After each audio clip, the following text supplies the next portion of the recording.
maski dito galing yung tao o doon sa kabila, makakadaan na ng maluwag dahil wala na dito yung kotse.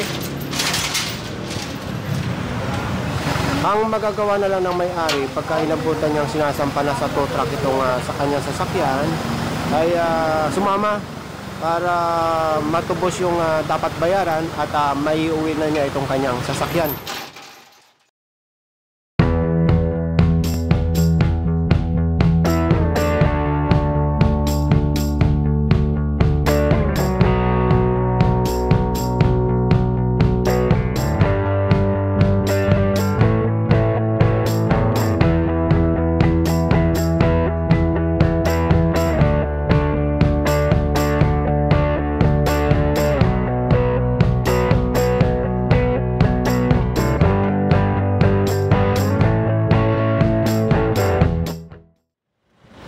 Magandang araw sa inyo lahat. Nandito tayo ngayon sa may Scout area at sakop ng Quezon City.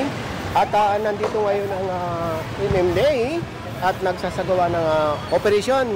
Sa operasyon na ito kasama ang illegal parking, sidewalk clearing. Nasa Scout Torello tayo. At ito, ayan na yung tow truck. At nasa sign ng no parking, ito na yung kotse na hahatakin.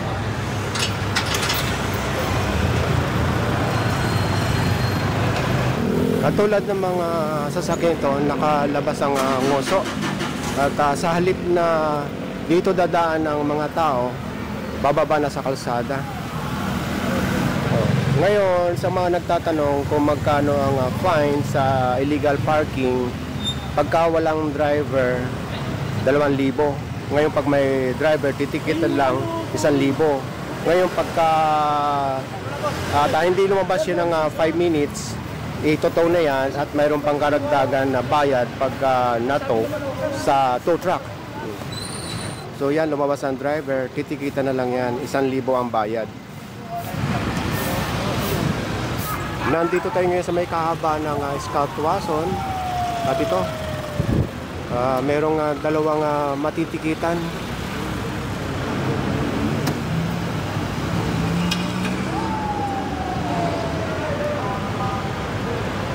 Ito, ang dami dito, kanya-kanyang pulasan.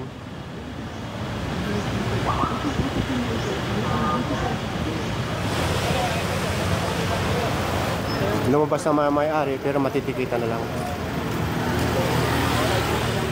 Katulad ng kotse na yan, malamang alam niya na dahil hindi niya hinarangan yung sidewalk.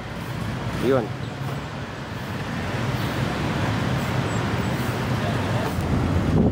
Sa mga kabayan nating motorista, iwasan yung mag-park dito sa kahabaan ng mabuhay lane. Talagang matitikitan kayo. Nandito ngayon ang clearing operation sa may kahabaan ng Himadi at sakop ng Quezon City. Ito yung dating Magnolia, Robinsons na ngayon. Dito sa kanto ng Aurora Boulevard sa itong Himadi, ito nakasampa dito sa sidewalk.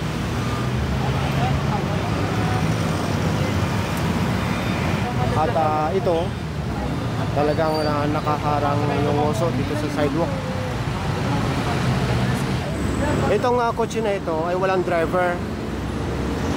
So bibigyan pa rin ng 10 minutes or mahigit, hahatakin na yan.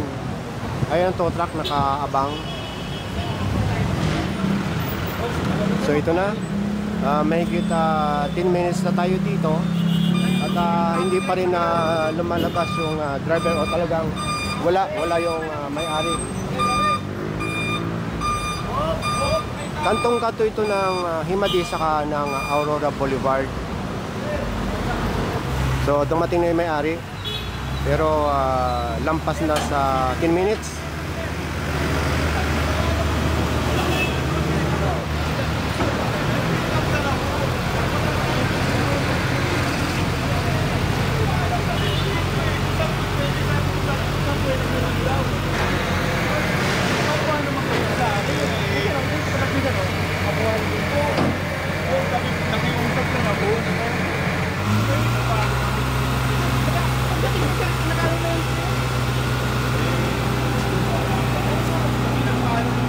O yan. Maganda ng daanan ng tao. Kasi ito corner, tapos ito ay pedestrian pa. Naharangan ng kotse. O yan, maluwag na. Maski dito galing yung tao o doon sa kabila, makakadaan na ng maluwag dahil wala na dito yung kotse.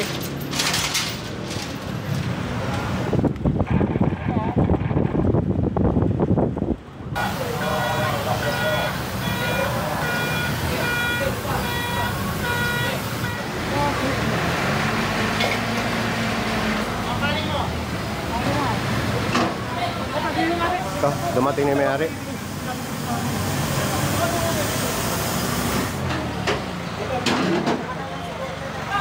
Ang magagawa na lang ng may-ari pagka inabutan niyang sinasampa na sa tow truck itong sa kanyang sasakyan ay sumama para matubos yung dapat bayaran at may uwi na niya itong kanyang sasakyan. Ito naman yung isang tow truck. Nasa kahaba pa rin tayo ng Scout Chotoko.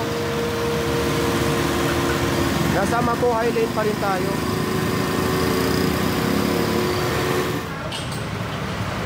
Nasa kahabaan tayo ng Panay Avenue at nasa Quezon City pa rin.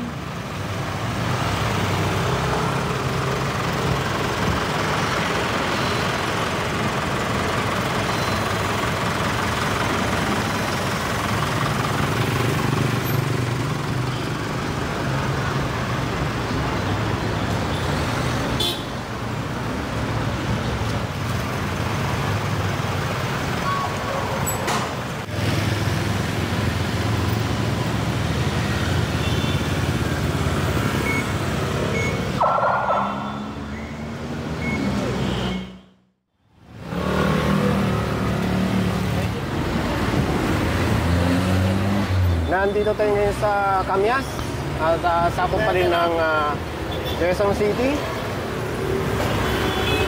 At pagka hindi lumabas ang driver nito within 5 to 10 minutes, ito, hihilahin na. May driver! Dito lang po yung nakakasya ko na driver! Ha? Sa barangay pala ito? Driver!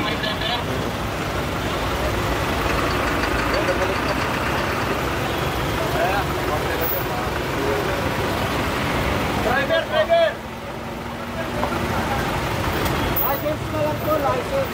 Para medyo mababa. Hindi na natin tama. May alam po natin.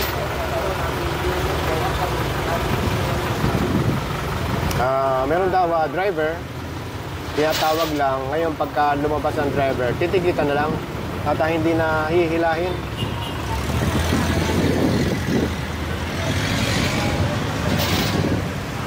Ito namang tricycle na ito na mataan ng authority sa nabumabaybay sa EDSA ay bawal ang tricycle sa EDSA. Ngayon, sinisita at hinabol dahil ayaw minto. Kumanan dito sa Camias Road at ito na pag-alaman yung driver ay walang lisensya at hindi nakarehistro yung motor.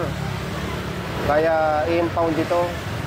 At hindi ito matitikitan dahil wala nga driver's license yung may-ari. So itong tricycle na ito ay dadalhin sa tow truck. Hindi na pwedeng magmaneho yung may-ari dahil wala nga lisensya. Kaya itong authority na lang magmamaneho para dalhin sa tow truck.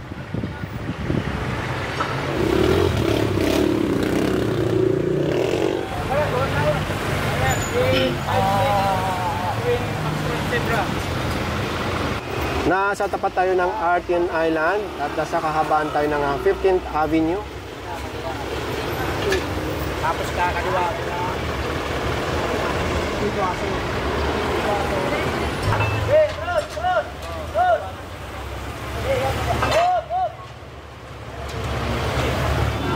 Kasi tingnan nyo nga naman mga kabayan, ito, kulang yung kanilang kotse para maipasok yung, maipasok yung puwet hanggang doon. Kaya ang kinalabasan, kusa na lang binibigay nila ang kanilang lisensya dahil alam naman na nila ang kanilang violation. Maganda tignan pagka wala nakasagabal. Pag may nakasagabal, ito, ganyan ang itsura. Kaya matitikitan lahat yung mga inabotang mga motor dito.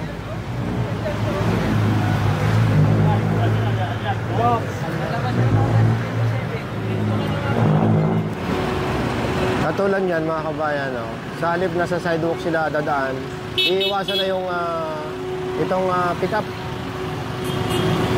Nakalabas ang puwitan.